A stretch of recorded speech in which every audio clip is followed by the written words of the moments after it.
Olá, sejam bem-vindos a mais um ManaCast, o nosso videocast sobre saúde mental que aborda temas atuais e atemporais. Hoje eu tenho a honra de receber Maria da Piedade Romeiro de Araújo Melo, psicóloga, CRP 0645952.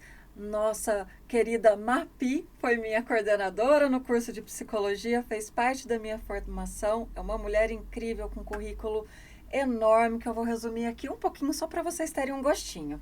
Ela é psicóloga, mestre em psicologia clínica, doutora em saúde mental, coordenadora do curso de psicologia da Unip e conselheira do Conselho Regional de Psicologia São Paulo.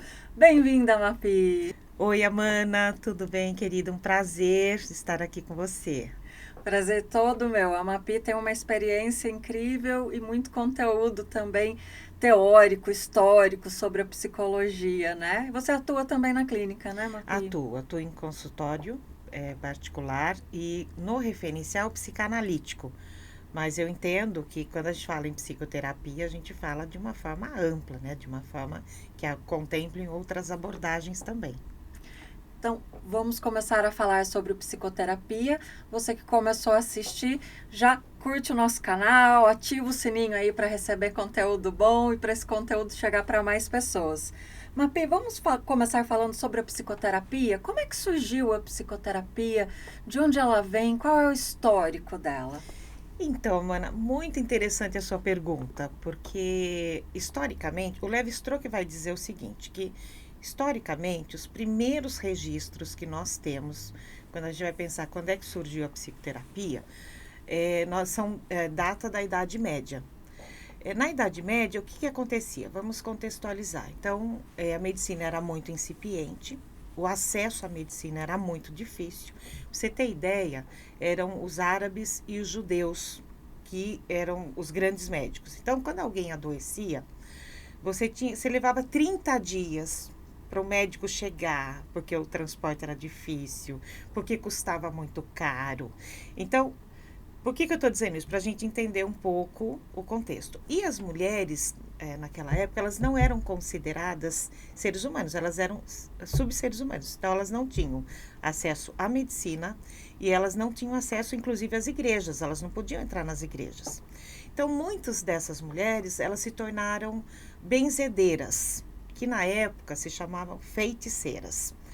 E aí o que acontecia? As pessoas quando adoeciam, as crianças, as outras pessoas iam lá e elas rezavam, elas benziam.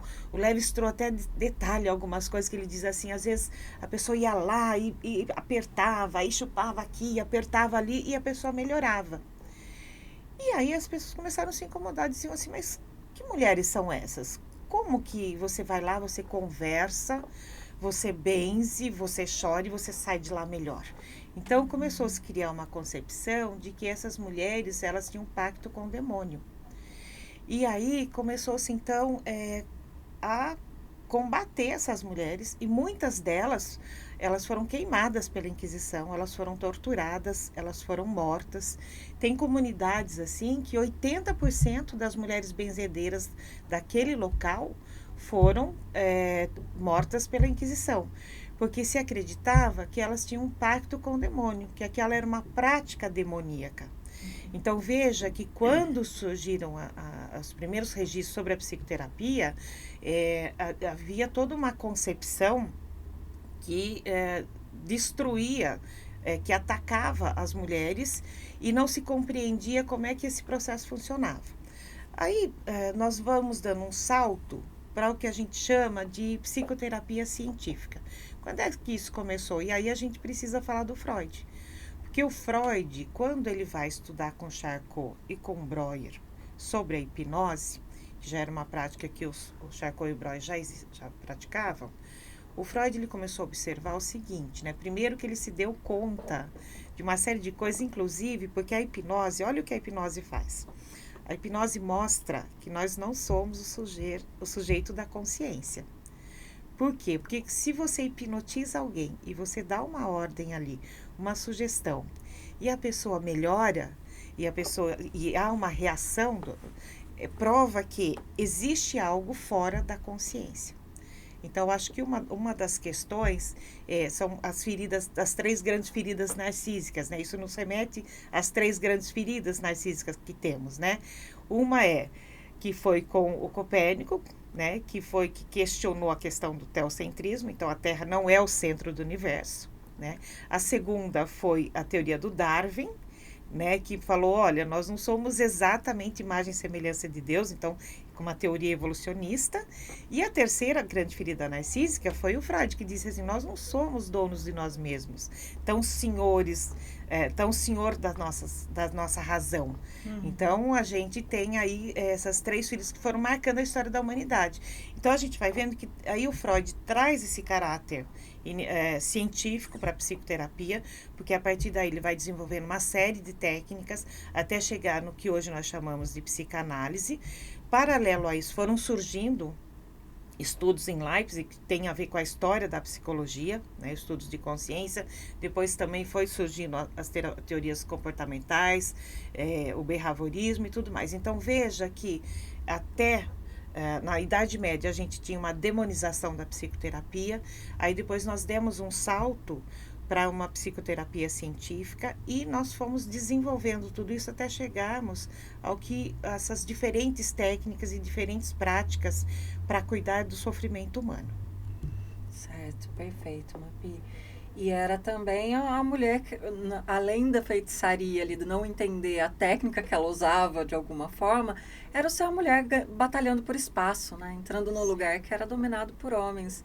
Sim. Se elas eram tão silenciadas ali, né? Sim, e você sabe que quando a gente fala que normalmente a psicologia, né, ela é uma profissão muito feminina, né, embora hoje a gente tenha aí em torno de 20% dos alunos do curso de formação em psicologia já são do sexo masculino, mas existia até um preconceito disso, quem é que vai estudar a psicologia, quem é que vai exercer a psicologia, quem é que vai exercer a psicoterapia, porque foi muito associada a mulher e sempre com muito preconceito, com muita discriminação.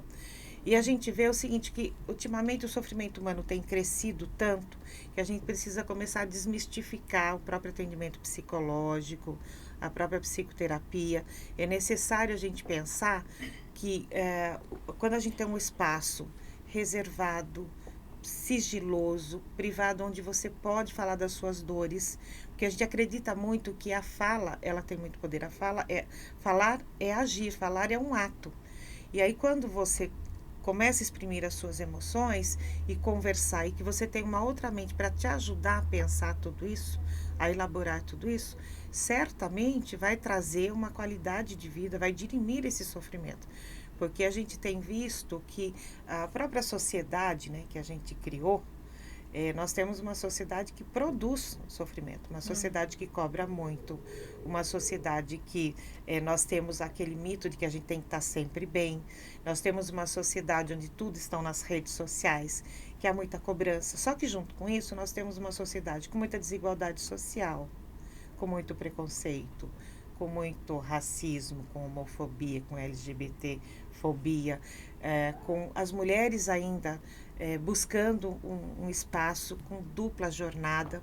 Então, tudo isso faz com que a gente sinta que cada vez mais é necessário cuidar da nossa saúde mental.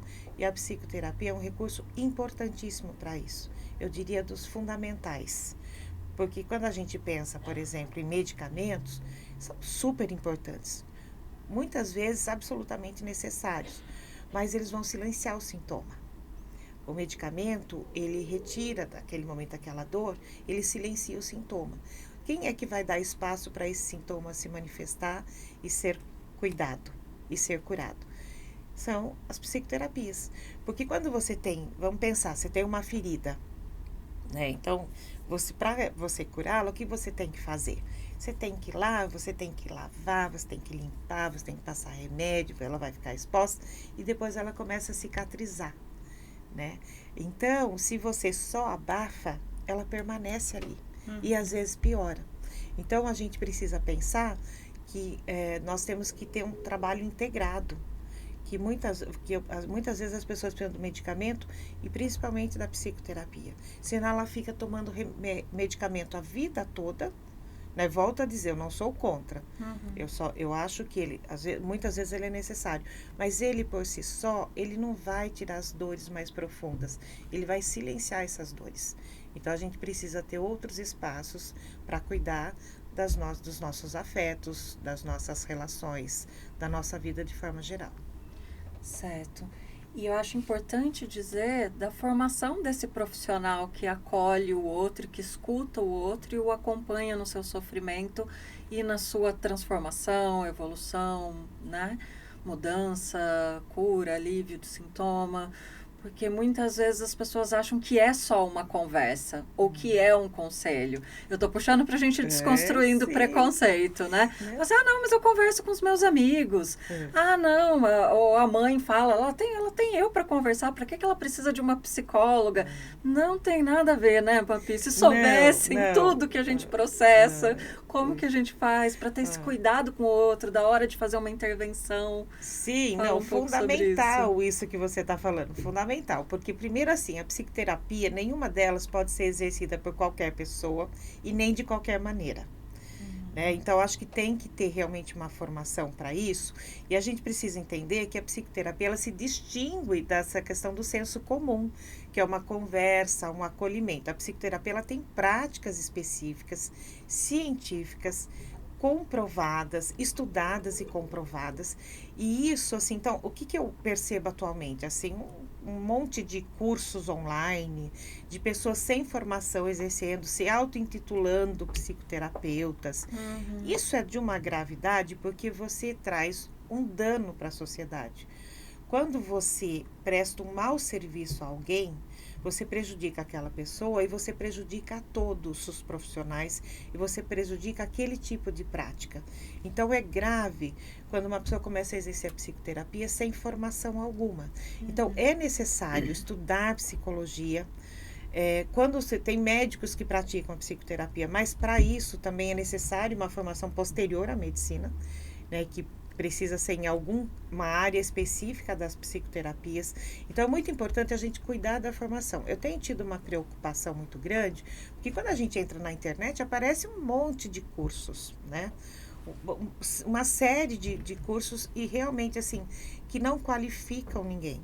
E aí é muito preocupante quando você tem uma prática desqualificada, com pessoas despreparadas, porque você traz um prejuízo para aquela pessoa. Então, isso é grave, a gente precisa cuidar da formação. Existe um conjunto de teorias, de técnicas, de práticas. Então, quando alguém vai estudar psicologia, são 5 anos de formação.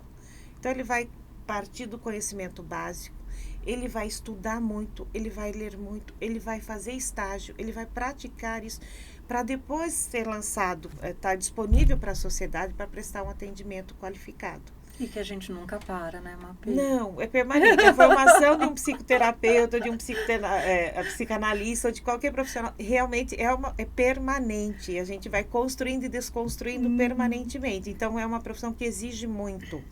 Porque o que um psicoterapeuta tem como material de trabalho, que não a sua própria mente, a sua própria vida, e o encontro com outra pessoa que está ali, trazendo as suas dores, trazendo as suas questões, e a gente precisa ter condições mentais para cuidar disso. Então, não é qualquer conversa, não é de qualquer jeito. Então, a gente precisa ser cauteloso com isso. A gente faz psicoterapia para separar as nossas questões das do outro. A gente tem todo um cuidado e é muito importante ressaltar também a importância do CRP. Porque esses profissionais de formação livre, eles não têm uma orientação ética, eles não têm uma fiscalização. Então, eles podem fazer o que der na cabeça e criar. E a fragilidade humana de querer uma resposta rápida frente a esse mundo imediatista faz com que muitas vezes eles se apeguem a essas promessas. Já 4 semanas, resolva. Não, a psicoterapia é muito caro para você que quer um atendimento, uma mentoria. Essas coisas eles estão transformando numa fórmula mágica que te dá uma resposta breve. E a complexidade do ser humano é uma fórmula que vai resolver? Nossa, de forma alguma, de maneira alguma. Você sabe que o Conselho Regional de Psicologia, ele é um órgão de classe, Mas ele é um órgão principalmente da sociedade, porque ele tem a função de proteger a sociedade.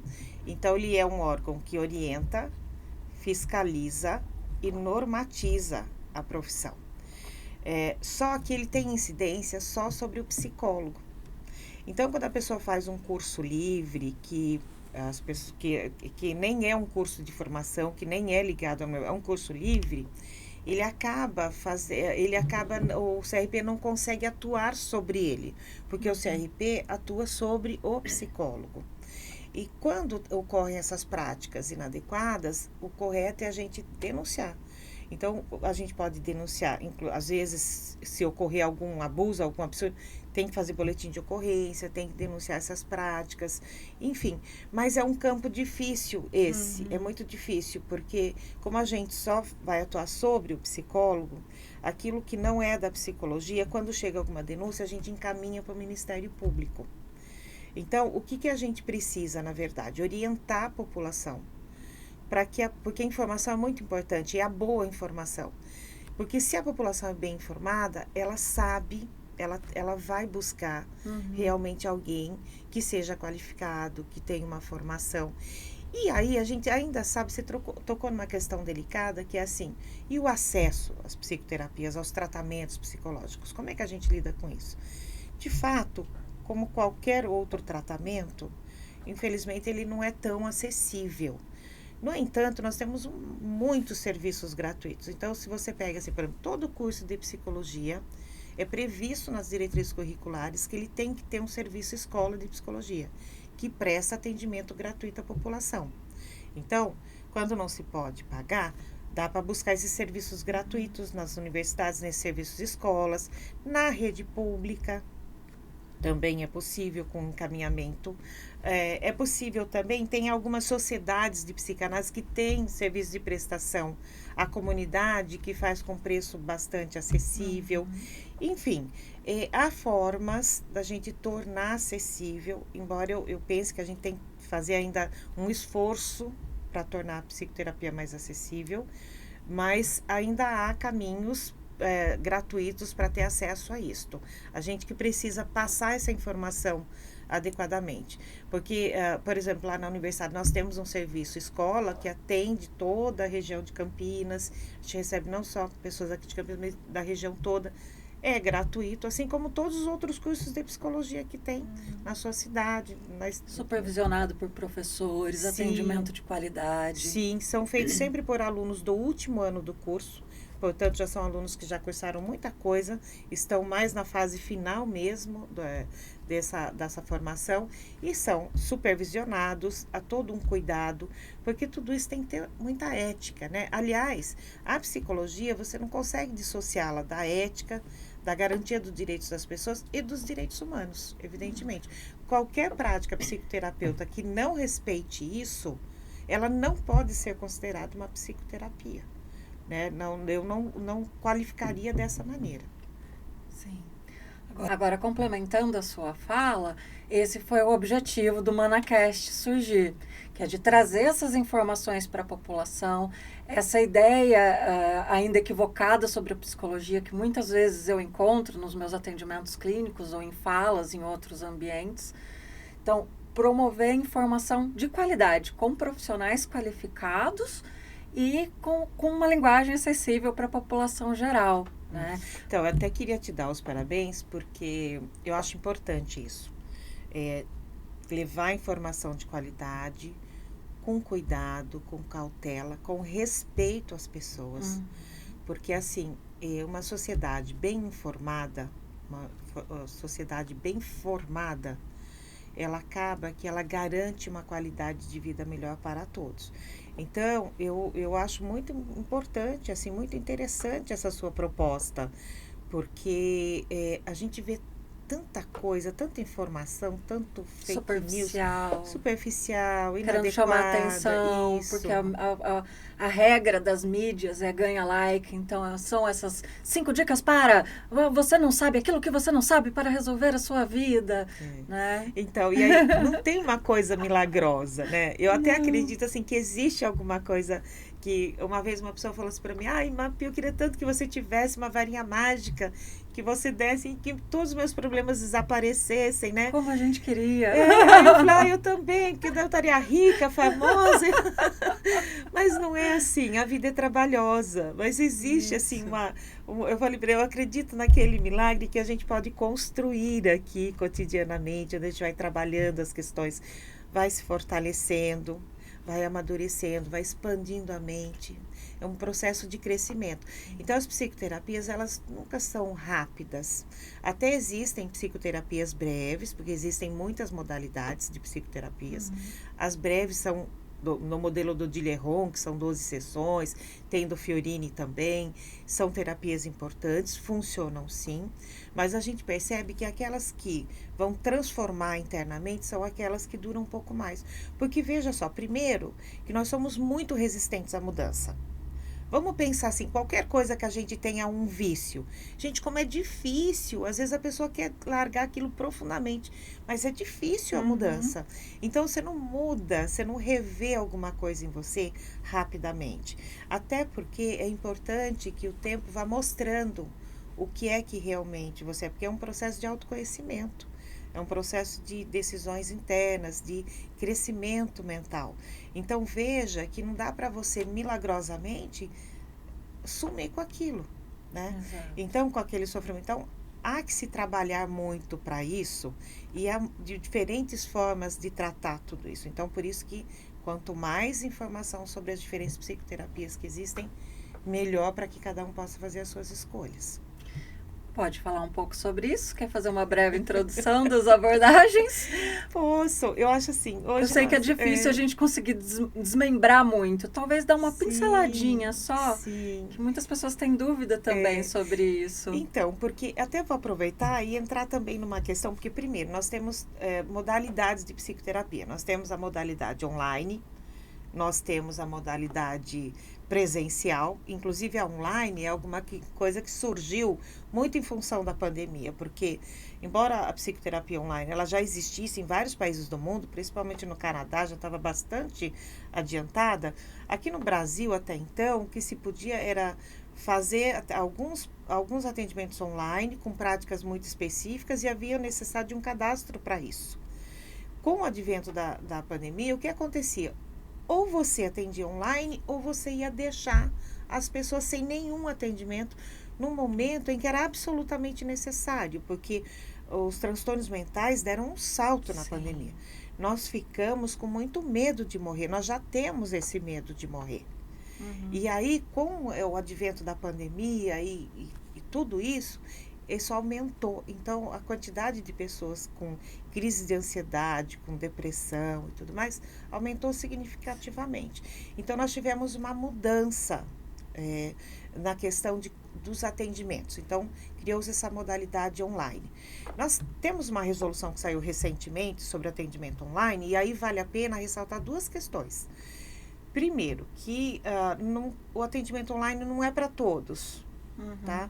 Por exemplo, casos de tentativa de suicídio, automutilação, de psicoses, a gente não recomenda atendimento online. A resolução diz até que quando alguém te procura ou para atendimento online com essas demandas, é importante que o profissional procure encontrar um atendimento presencial para aquela pessoa, porque às vezes se atende pessoas online de outros que brasileiros que estão fora do país, pessoas que estão em outros estados, em cidades que não vão poder conseguir, não vão chegar presencialmente até você. Então, o cuidado que nós precisamos ter é providenciar, buscar um profissional qualificado que seja possível para aquela pessoa ir presencialmente, porque atendimento online não pode ser também de qualquer jeito para qualquer pessoa. Então, a resolução ela tem essa orientação e eu acho fundamental, porque são casos de uma gravidade maior, de um sofrimento muito grande e precisa daquele acompanhamento, inclusive, muitas vezes de todo um suporte familiar, médico e etc. Então, mas para o restante, a psicoterapia online, a gente tem visto que tem funcionado muito bem e que muitos profissionais aderiram a isso. Então, hoje a gente tem profissionais que atendem só online, que atendem online e presencialmente também. Então, isso facilitou. Foi uma necessidade, mas também facilitou, porque às vezes a pessoa não consegue chegar no horário, ela não tem uma vida muito corrida, uma vida difícil, mas é claro que ela tem que ter alguns cuidados. O atendimento online você tem que garantir o sigilo, né? A sessão não pode ser, nunca pode ser gravada, as pessoas à sua volta, você tem que garantir as condições adequadas para o atendimento. Então, isso também são cuidados que o profissional que trabalha com psicoterapia online precisa ter. Agora, a psicoterapia presencial, que existe desde sempre e que pressupõe o encontro entre duas pessoas e ali naquele espaço também preservado, sigiloso, aí você vai ter assim, tanto para um modelo de psicoterapia que é o online, quanto para a modalidade presencial, você vai ter assim diferentes abordagens, né? Diferentes práticas. Então, nós temos a psicoterapia comportamental, que visa a questão da modificação do comportamento, a questão da psicoterapia cognitiva, que vai tentar mudar as crenças do indivíduo para que ele modifique o comportamento. Nós vamos ter a fenomenologia, que trabalha muito com práticas mais humanistas e que dentro dela vai ter o psicodrama, vai ter uma série de outras práticas.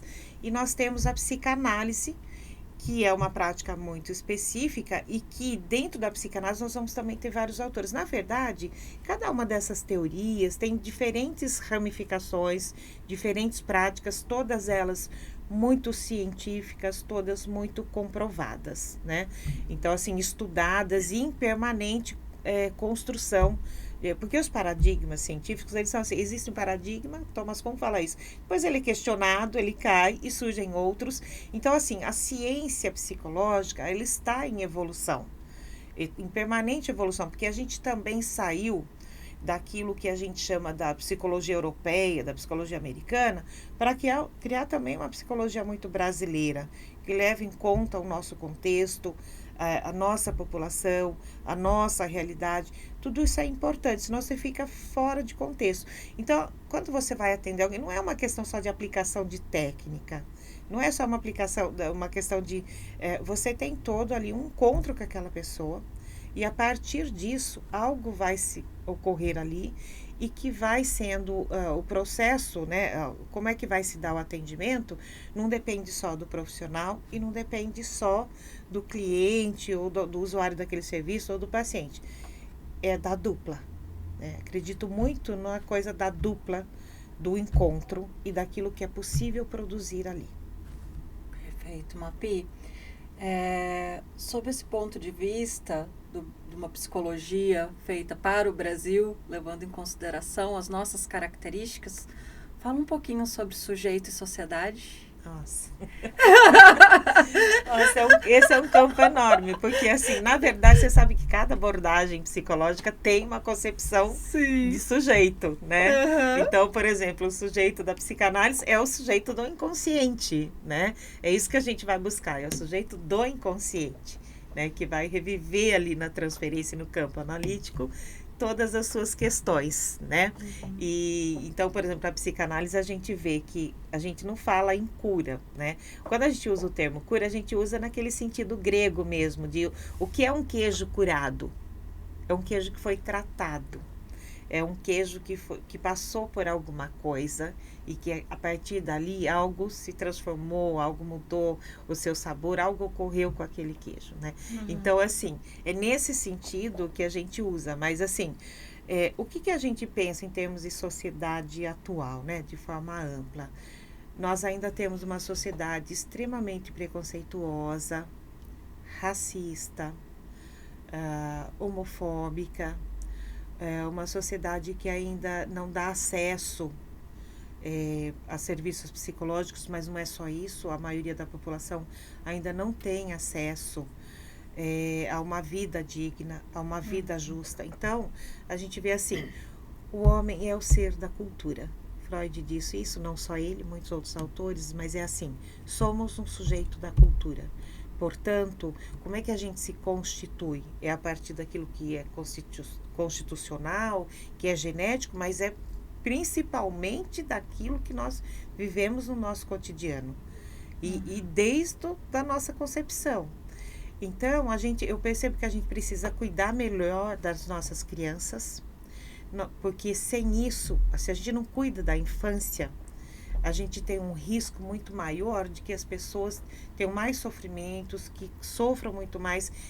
Então, a gente vai complicando a sociedade quando a gente não cuida das nossas escolas, quando a gente não cuida das nossas crianças, porque aí a gente vai reproduzindo, inclusive, aquilo que nós adultos, não demos conta de mudar na sociedade. Exatamente. Então, a questão da educação, ela é muito importante, a questão das transformações sociais é importante, essa questão da gente construir hábitos mais saudáveis e uma sociedade um pouco mais igualitária, uma sociedade com acesso, que as pessoas possam escolher fazer isso ou fazer aquilo. Então, a gente ainda tem um salto grande para dar. Eu acho que, claro, que a gente já caminhou em muitas coisas. Então, é importante essas pautas muito atuais, a gente discutir a questão do racismo, dos preconceitos.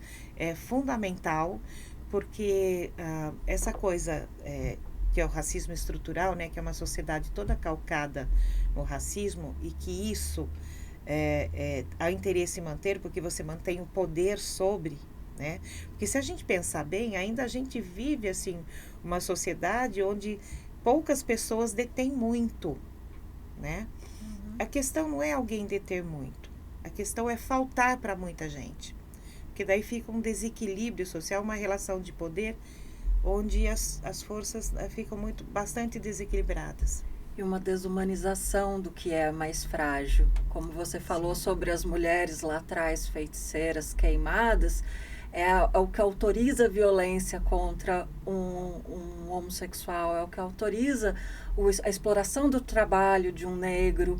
É como se essas pessoas fossem menos pessoas, menos gente. E aí você tem mais liberdade de cometer esses atos de exploração, de colonização, né? Ainda somos os colonizadores e os colonizados. Isso, exatamente. Eu concordo plenamente com você, Amanda. E a gente precisa tomar muito cuidado, né, com a reafirmação disso, né? A psicologia, ela não pode estar a serviço disso. Nós temos que trabalhar com a autonomia do sujeito. Quanto mais apropriado de si próprio, quanto mais tendo mente própria, tendo capaz de avaliar criticamente a si próprio e ao mundo, ele vai produzir transformações. Sim. Então, nós precisamos transformar. Então, a gente tem que cuidar dessa autonomia das pessoas, porque acho que é um processo longo, mas é necessário que a gente transforme a nossa sociedade para que a gente tenha uma qualidade de vida melhor para todos. Eu vou trazer alguns exemplos aqui práticos que me vieram à mente. Teve um texto da Natália Timmerman falando que uma pessoa que ela atendia pediu para que ela atendesse uma funcionária dela porque achava que ela estava deprimida. Aí na consulta, na entrevista, na triagem, ela descobriu que ela estava passando fome. É muito triste, né, a gente pensar isso. E pensar, inclusive, que quem olhou para esta pessoa não a viu. No fim, essas pessoas são muito invisibilizadas. Invisibilizadas, exatamente. Porque o que acontece, assim, você, em vez de enxergar a pessoa integralmente, você atribui um sintoma a ela. Exato. E nós estamos numa sociedade onde tem muito sintoma, muito sintomática. Todas as pessoas, a gente está mais adoecido. Só que a gente não entende que o sintoma, ele já é para encobrir alguma outra coisa. O sintoma, ele é encobridor de algo, porque ele representa alguma coisa que dói profundamente, que marca profundamente e que vira um sintoma. Por isso que a gente não tem que cuidar do sintoma, a gente tem que cuidar da pessoa, né? E muitas vezes a gente não enxerga isso, a gente acaba classificando, patologizando, e aí a gente deixa de atribuir ou de enxergar o que de fato ocorre com aquela pessoa. Por sorte, a Natália teve esse olhar. Então, de novo, resgatando isso que a gente está falando, desse olhar para a sociedade. Teve um outro exemplo, acho que foi a Rita Von Hunt que usou, de um psiquiatra que considerou que uma pessoa negra estava persecutória porque disse que alguém estava andando dentro dela no supermercado. Esse equívoco de interpretação, sim, né? Se você não olha para a realidade do outro, para o contexto social, você acaba levando para o sujeito uma questão que não é do sujeito, e faz uma interpretação equivocada, né? Sim, e esse cuidado é tão importante porque o que acontece? Às vezes, o paciente está lá com a gente fazendo psicoterapia e ele começa a trazer o sofrimento desse preconceito, desse racismo, desse estigma, e a gente começa a atribuir aquilo como culpa do sujeito. Não, a gente Você não pode precisa fazer relevar isso, não, mas a vida é melhor que isso, você tem força, né? Não, E não já é foi ele. feito muito disso, de negar o sofrimento daquela pessoa em função da sua condição.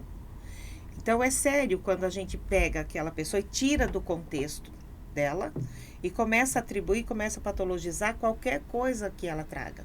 É necessário um cuidado enorme, um profundo respeito pelas aquelas questões que vão sendo trazidas ali. Porque, infelizmente, muitos psicólogos, por um tempo, faziam isso, assim, atribuíam só ao sujeito. Então, é você que está persecutório. Não é que no seu trabalho você sofre racismo. Não é que você foi discriminado. Não, é você. Então, assim, é quase que culpabilizando o sujeito por aquilo que ele vive socialmente. Né? Então, veja que é uma distorção. Então, é muito importante que tenhamos cuidado com isso.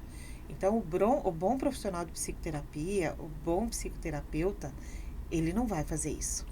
Porque ele não pode nunca tirar o sujeito, a pessoa, do seu contexto sociopolítico, cultural e de tudo que faz parte da vida dele e o que o constitui. Se fizermos isso, estamos na profissão errada, estamos no lugar errado. Tá tudo errado. Uma pessoa que faz isso não tem condições de trabalhar com psicologia e com psicoterapia, certamente. E sempre o princípio de escutar e não pressupor.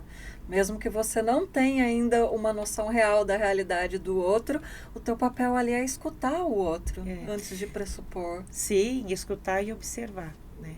Ser capaz de fazer uma observação, de estar com a pessoa, de ter tempo para isso, de ter paciência para estar com aquela pessoa, ter uma escuta qualificada, não é uma escuta qualquer, e uma capacidade de observar e de sentir um pouco do que de fato está se tratando ali. A que está se referindo? Porque esse mundo apressado que a gente vive, esse mundo corrido, esse mundo sem tempo para estar com o outro, às vezes acaba contaminando. Né? Então, nós não podemos contaminar o processo terapêutico com isso.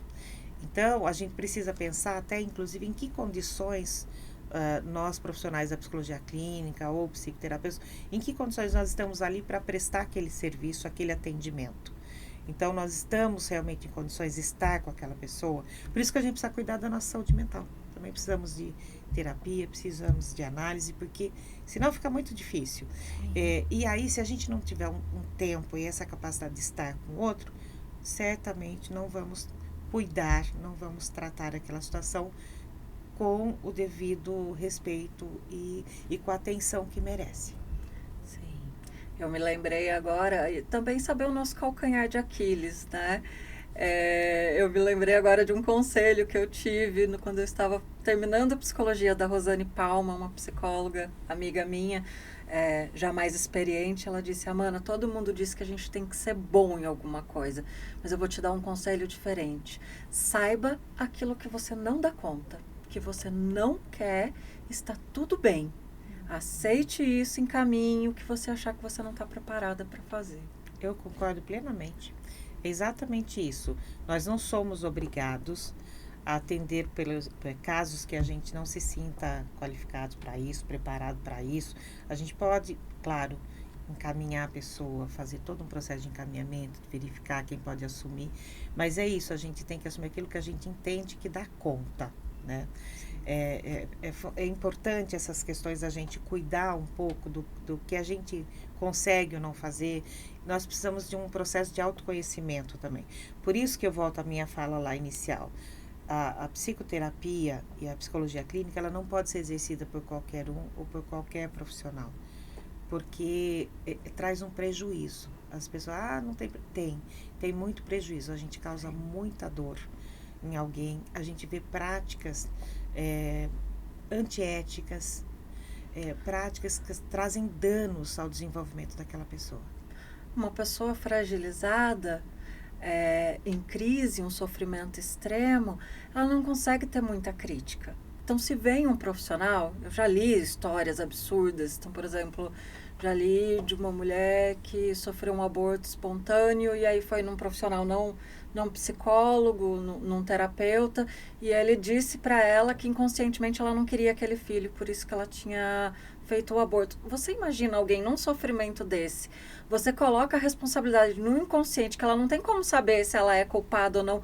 O quanto você não aumentou esse sofrimento? Sim, você culpabiliza a pessoa e você deixa uma marca nela, que aquilo vai se desdobrando em muitas outras coisas, vai virando sintomas, vai prejudicando muito. Então, veja, a fala, ela tem poder. Uhum. Né? Então, o que a gente fala para o outro, e isso é um cuidado que a gente precisa ter, assim, né? O que a gente fala vai afetar, principalmente nessa condição de alguém que procura porque está em sofrimento. Então, assim, essa coisa de ficar culpabilizando as pessoas, nós temos uma sociedade da culpa, né? Quando a gente vai lendo o Foucault, ele fala muito dessa questão das religiões, né? Por que existe o confessionário? Porque você vai lá e fala para o padre, e aí, na Idade Média, se controlava toda a comunidade a partir disso. Aliás, eu recomendo fortemente a leitura do Foucault, e eu lembrei agora até um livro dele que chama O Nascimento da Clínica. E nesse livro ele conta o seguinte, ele conta que o primeiro caso que foi descrito como cura em um tratamento de saúde mental é o famoso caso Pome. O que aconteceu com esta mulher? Ela foi tratada e ela ficava assim, submersa em água até o pescoço, de 10 a 12 horas por dia, por 11 meses. E ela foi tida como curada quando ela começou a urinar partes da vista. Ela começou a apodrecer. Aí sim ela estava purificada, porque ela tinha eliminado o mal que estava nela. E só então o tratamento pode ser interrompido. Então veja, né, a concepção que se tinha. Ela tinha que ser purificada, ela tinha que ser limpada, ela tinha que ser lavada, Então, assim, você sabe que no surgimento das psicoterapias, assim, principalmente a medicina, ela teve práticas extremamente cruéis. Na história da loucura, o Foucault vai contando que na Idade Média, como que se tratava as pessoas com transtorno mental? As pessoas dormiam em camas de prego, elas se submetiam a muitos tratamentos de tortura mesmo, né? Porque aí você entendia que você estava expurgando o mal. Então, quando a gente pensa Era uma assim, possessão demoníaca, né? Eles exatamente, interpretavam os delírios. porque tinha uma visão religiosa disso. Não se tinha uma visão como é uma doença que precisa de cuidados. Não, era uma visão religiosa. Tanto é que se você estudar a história dos manicômios, né, os manicômios eles sempre foram construídos fora das cidades, né? Era uma coisa de segregação, se faziam muitas experiências médicas, sempre se usou muitos métodos de tortura, porque se acreditava que se torturando muito, punindo essas pessoas, elas iam se regenerar. É uma concepção completamente equivocada. Por isso que a gente pensa assim, né, que o iluminismo, né, que foi a Revolução Francesa, foi importante na transformação de alguns conceitos, né, porque essa coisa da igualdade, fraternidade e liberdade, foi mudando um pouco essa concepção que se tinha da Idade Média, e aí trouxe, por exemplo, uma série de transformações, né? Se a gente olha, por exemplo, até tem fatos curiosos, quando a gente começa a estudar essa coisa da saída da Idade Média, depois para o Iluminismo e para o mundo contemporâneo, a gente vai vendo as transformações. Então, na época do Iluminismo, por exemplo, começou-se a questionar, as pessoas, eu vou contar, por exemplo, a origem dos cemitérios, né? Para a gente entender um pouquinho, que interessante que era. As pessoas morriam e elas eram enterradas em qualquer lugar. E havia pessoas que nem eram enterradas. Isso poluía as águas, poluíam as terras, isso dava muitas doenças. E aí, então vamos criar um lugar para poder enterrar as pessoas. E aí criaram-se os cemitérios, né? Então são transformações, foram ganhos que foram. E aí, por exemplo, as escolas, como é que surgiram, né? Com o iluminismo se pensou assim, nossa, nós vamos cuidar das nossas crianças. Então, começou-se a criar as escolas e principalmente ligadas às igrejas, para que a gente pudesse então construir uma sociedade melhor. Então a Revolução Francesa, ela foi importante na mudança dessa saída da Idade Média e nessas transformações. Mas é claro que essas transformações sociais que eu estou dizendo, que são importantes, que têm a ver com a saúde mental, e aí nisso tudo entra a criação dos manicômios, entra a história da saúde mental aqui no Brasil, com a criação do Dom Pedro, acho que primeiro ou segundo, que tem lá no Rio de Janeiro, com o Juqueri aqui em São Paulo, que onde tem histórias, por exemplo, daqui de Campinas, de pessoas, né? Tem uma história que é muito conhecida, que é assim, havia um casal, uma moça branca e um rapaz negro, que estavam namorando, a família não aceitava, a moça engravidou. A moça foi levada para longe de Campinas e esse rapaz ficou com gastrite e foi internado no Juqueri por conta disso. E viveu lá por mais de 50 anos.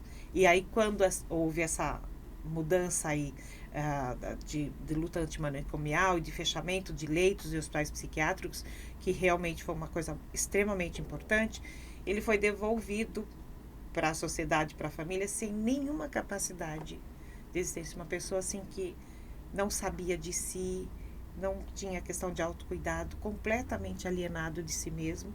E olha, veja, por conta inclusive de racismo e de um transtorno mental que não existia, mas que foi posto. Então, veja, assim, acho que eu estou falando um pouco dessas mudanças sociais e da saúde mental, porque isso tudo tem a ver com as práticas em psicoterapias, né? Porque a psicoterapia, ela tem que ser libertadora, ela tem que ser numa lógica antimanicomial, ela tem que ser na lógica do cuidado, ela tem que ser na lógica da ética, na lógica dos direitos humanos. Muito bom, perfeito, Mapi. E agora acho que a gente está caminhando mais ou menos para o fim. Eu queria que a gente abordasse um pouco da atualidade. Acho que eu quero falar de uma coisa antes, que também é uma dúvida, uma questão que eu vejo acontecer com muita frequência, quando você falou das duas pessoas juntas, dessa construção, da abordagem, das pessoas conhecerem as abordagens para escolher o terapeuta. Também temos a questão da transferência do afeto em psicoterapia. Sim. Porque muitas vezes eu escuto assim, alguém foi numa sessão com um psicólogo e não gostou. Eu falo, gente, você teve quantos professores ao longo da vida? Com quantos professores você se identificou? Com quantos outros não? Será que porque você foi em um profissional, todos os outros serão iguais, né? Então, tem, além da técnica, essa questão da transferência da empatia com o profissional. Sim, essa questão de generalizar, então você pode ter tido uma experiência ruim ou um encontro que não foi bom, não necessariamente ruim, mas que não dá para você desistir ali. Porque, de verdade, assim, é muito pessoal. Quando alguém resolve ir para um psicólogo ou para um psicoterapeuta, às vezes ele pergunta para alguém que já faz terapia, ou algum colega, ou ele vai pesquisar no Google. Então, existe, eu falo que os pacientes que chegam para a gente hoje, eles já sabem muito da gente, porque certamente eles colocam o nosso nome no Google e já se informam. Só que esse conhecimento do Google não nos importa muito, porque aquilo ali é só o que está publicado. O que importa mesmo é o que aquela dupla vai conseguir produzir. E, como tudo na vida é transferencial, ou seja, a gente estabelece uma relação com alguém, um vínculo com alguém. E é a partir disso que você tem, que você vai fazer uma aliança terapêutica para que o processo ande. Então, a escolha do profissional de psicologia ou de psicoterapia, normalmente assim, quando é alguém que é da área, normalmente se informa, normalmente vai lá e verifica a abordagem teórica, etc. Mas a maioria das pessoas, de forma geral, a escolha não se dá dessa maneira. As pessoas, assim, elas não estão bem, elas estão com algum sofrimento e elas pedem uma indicação, né? Se a indicação que ela recebeu, ela foi e não foi a melhor para ela, não tem problema. Porque qualquer outra área de atuação, assim, você pode ir no médico que foi bom para alguém, não é bom para o outro, você vai no fisioterapeuta que funcionou muito bem com alguém, mas com você não funcionou. E o profissional de psicologia também é assim, porque realmente é uma relação de afeto. E às vezes não há identificação. Porque, na verdade, assim, a gente funciona muito inconscientemente, com essa identificação inconsciente. Então, você às vezes vai em alguém e você fala assim, bom, não me senti acolhida, o meu lugar não é aqui. Ok, você pode buscar um outro lugar, uma outra experiência. Porque se a gente pega essa experiência e generaliza, você acaba não se cuidando, se privando de um benefício que você poderia ter, e aí isso acaba prejudicando toda uma categoria profissional. Então, às vezes, a gente vê as pessoas falando certas coisas a respeito de psicoterapia ou de psicologia, mas muito por uma experiência que foi muito pequena, né? E aí é importante que a pessoa busque um outro processo, até inclusive para desfazer isto, né? Porque senão o sofrimento fica perpetuando, né? E ninguém merece ficar sofrendo uma vida inteira. Não que a vida seja só prazeres, não é. Quem vida, dera, né? Quem dera pudéssemos ser nossas próprias fadas, né, Mapi? Sim, nossa, como gostaríamos. Mas a vida, ela precisa ter também, para tornar mais suportável, a gente precisa também viver coisas boas, a gente precisa ser capaz de lidar com as nossas dores, a gente precisa nos apropriarmos de nós mesmos, a gente precisa ser capaz de estar vivo no mundo. Né? No meu grupo de escrita terapêutica, eu tenho um grupo de escrita terapêutica, teve um escritor que ele fez uma observação muito interessante. Ele estava falando de uma palestra que eu dei na Flip, e ele falou assim, Amanda, foi densa, foi meio pesado. Eu falei, pois é. Ele falou, mas tudo bem, a gente não vai na musculação para aumentar o músculo do corpo, foi para aumentar o nosso tônus emocional. É isso mesmo. Então a gente vai aprendendo, vai se fortalecendo e vai lidando com a vida de uma outra maneira também. Vai aumentando o nosso repertório de vida.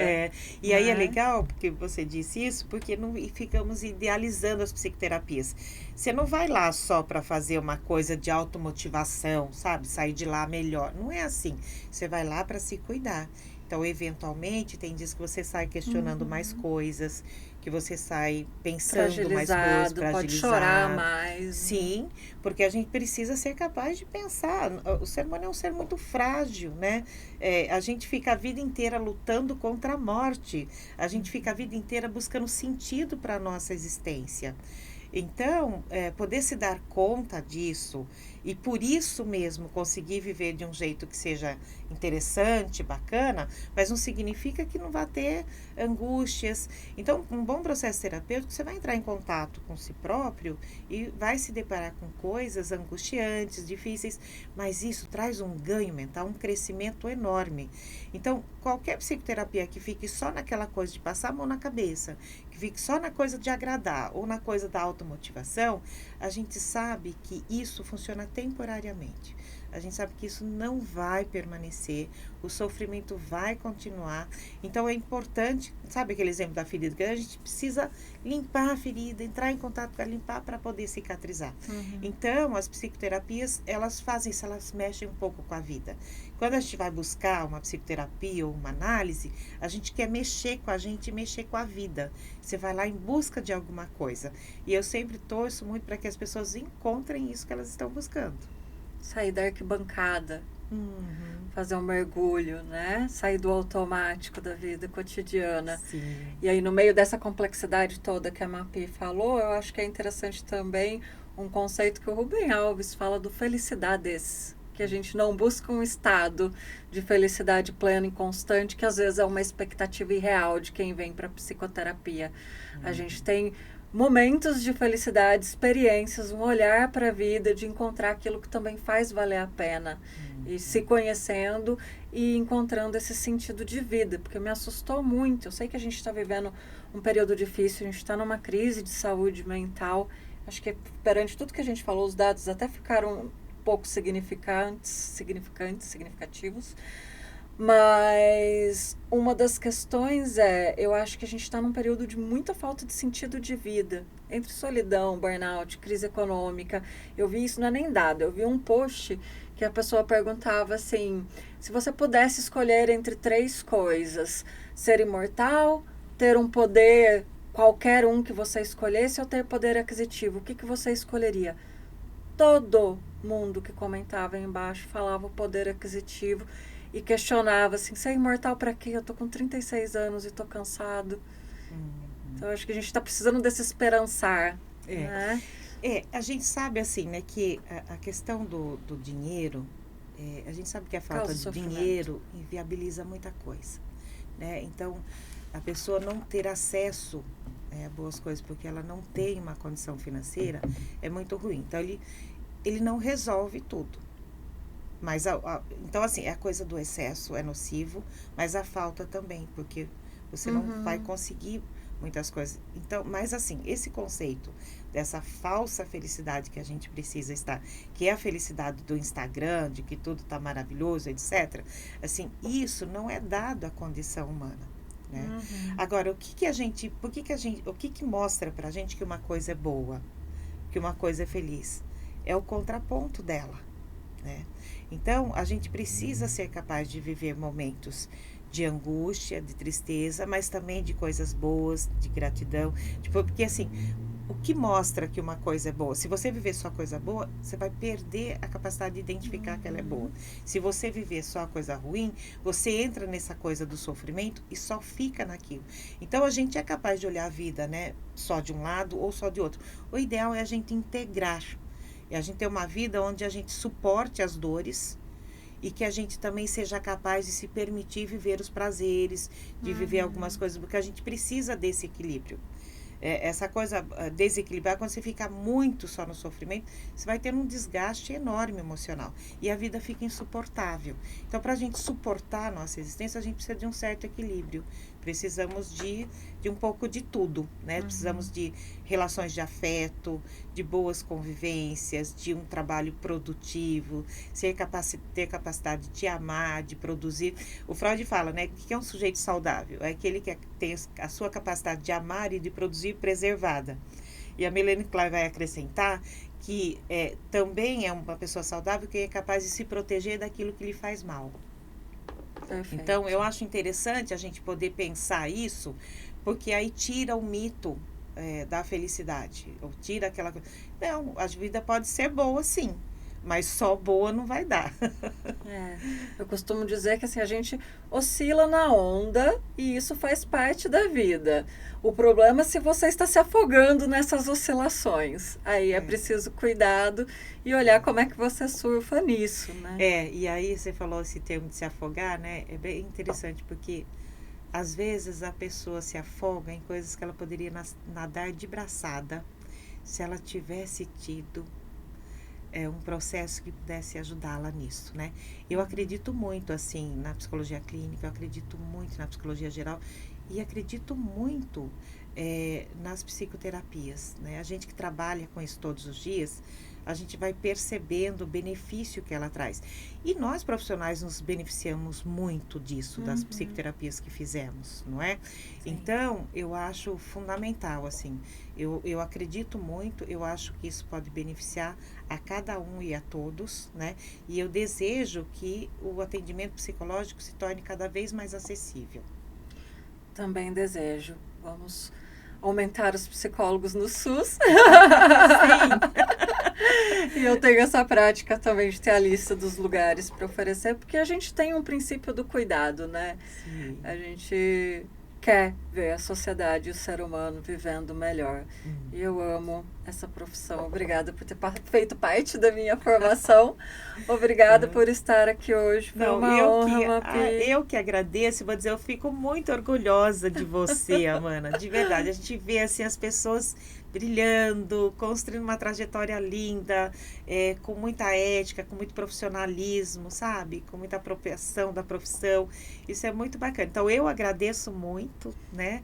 E fico muito orgulhosa, assim, de você e de vê-la aqui. E fiquei muito feliz pelo convite, né? E penso que tem tantas outras coisas que eu não disse aqui, que não dá para dizer tudo, mas eu espero que possa ser útil aí para as pessoas. Com certeza. Às vezes a gente que está mergulhada em muita informação acaba perdendo essa referência do quanto essa informação é importante para muitas pessoas, né?